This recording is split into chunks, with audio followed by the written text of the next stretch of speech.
We took a lot of photographs, and this is the one that they came out with. Van Reed does this. Where was that? That was the old house in the country. Was it? Yeah, it's the old house that we fixed up. We fixed up, and we just we did a stage. We staged like people on the porch welcoming the Mardi Gras. This is the one they came up with. So I just went ahead and I have to look at it to approve it. But this is it right here. I think it came out pretty good. It's Vieux Mardi Gras de Cajuns. That's our official name. Mardi Gras just around the corner. Everybody always asks me, "Are you ready?" I said, "Ask me that after the run," and I'll tell them if I'm ready or not. But this Saturday is the trailer registration, and it's from 9 to 1 at Eunice City Hall lobby, and it's $30 to register your trailer. We have 40 trailers. It's the limit. Besides our 16 association trailers that we allow in the front. Last year we had 130 horses and about 750 runners on trailers. The Eunice Mardi Gras has a long tradition in Eunice. The only known photograph that we know of is from 1919, and they had taken a picture downtown here on Horseback. There was about 20 of them, if that many. Next year we're going to commemorate that with a poster.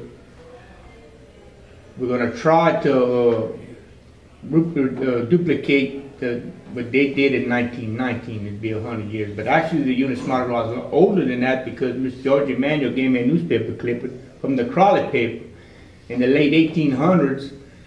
They had an article about the Eunice Mardi Gras going into the country and causing havoc, and I got a copy of it. So it's older than that, but we're going to let that slide and we'll go with 1919, and we're going to try to get a photograph this coming year at the pavilion before we leave.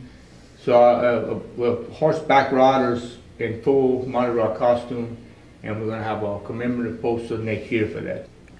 It's challenging. The run is challenging. We spend about it depends. We spend a lot of money in this town to put this run on because everything is not donated. It's bought, and the $30 that you spend as a membership for the Eunice Mardi Gras the day of the run, that's what it's considered.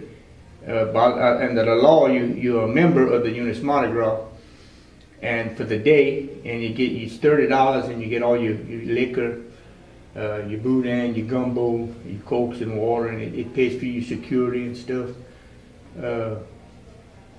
That kind of covers you somewhat. Everybody's kind of scared to volunteer their service because of the liability.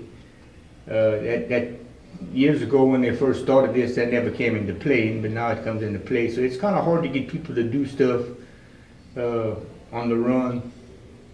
We have 250 tags for the horses. That's how many horses that are allowed to come this year. And you have to be dressed in a costume in our booth. We turn some people away, and some people get by without their full costumes. I'm challenging the people that's going to run this run to come in a full costume.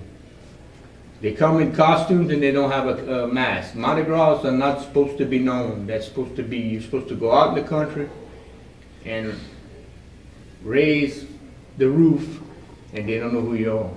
Some people wear gloves. They wear something around their neck. They don't even talk, because if you open your mouth, they know who you are. So that's what a true Mardi Gras is about, and that's what I want the people to understand when they come to this run, that come dressed in a costume, please, because I don't want to have to tell somebody that they can't run or anything like that. I want people to come and run and enjoy the Eunice run. I've been doing this for quite a while. I'm gonna keep on doing it. My health keeps deteriorating, but somebody said, "Well, strap you on the horse." I said, "That's fine, strap me in it." They keep asking me, they said, "You gonna do it again?" I said, "Yeah." I said, "The horse, if I fall off the horse," I said, "the horse ain't going nowhere." So I've been captain, I guess, about 15 years, and I was co-captain for 12 years prior to that.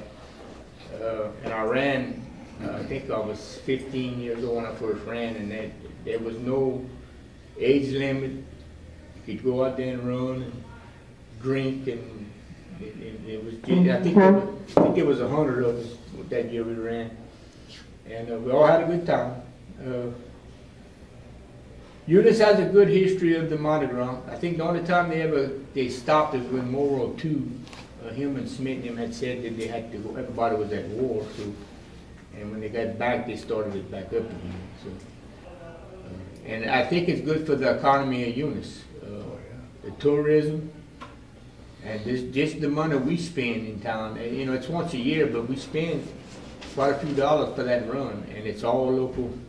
It's all local. To try to spread it evenly.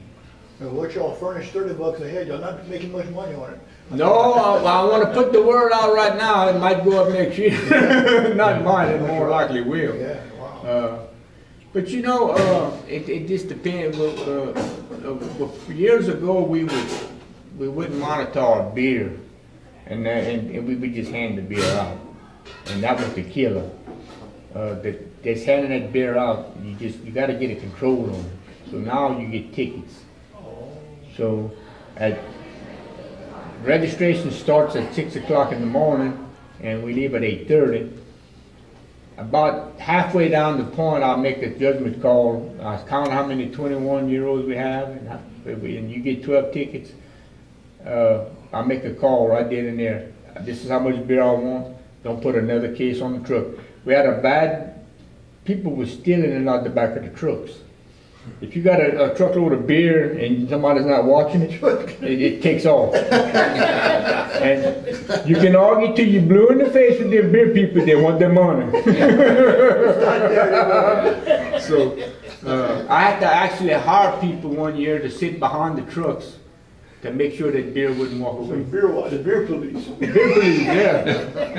And I think they only lasted 2 years and the beer police resigned. But you know, it's you got to have people watching people, you know. But ever since we went to that system, it works out pretty good. You can get some accountability and you can pay your bills, and Eunice Mardi Gras is a non-profit organization. We have a charter with the state, and if we pay our bills and have a little bit of money to start up the next year, I'm happy with that. You know. We give scholarships. Some of the money we have left over, we donate to the different charities. It just depends how much money we have left, but we pass it around.